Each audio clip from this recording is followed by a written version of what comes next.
Alright guys, good evening. Nandito tayo ngayon sa event para sa meetup ng Mad Lads and ng Wolf. Kukuha tayo ng mga advice para sa mula sa mga professionals natin. Thank you sa pag-welcome sa amin dito sa Wolf Crypto Community.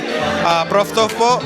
I wouldn't say professional but I'm someone na engaged lang sa space. Just like you, nagsimula ako na nanonood lang till na-expose ako sa mga taong talagang pinag-aaralan and at the same time, very active sa space. So hindi lahat ng tao kasi may oras para gawin yon. So kung katulad natin ng sa mga nanonood na casual lang, like yung pagkatapos ng work, may titignan lang, or every weekend, ang suggestion natin sa ganyan is, doon ka muna kung saan ka interesado.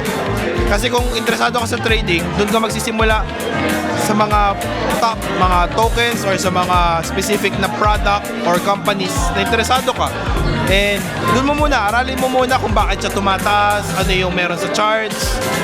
Kasi mas magandang pinag-aaralan mo ng interesado ka kaysa pinag-aaralan mo ng parang may hinahabol ka. Attach ka masyado sa kailangan kumita ako agad.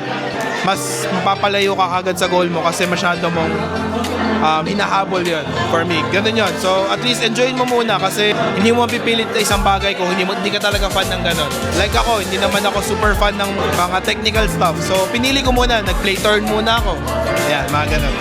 Thank you po. Thank you po, Prof. So, follow na lang guys si Prof. Lalagay na lang namin yung socials niya sa ilalim. Thank you.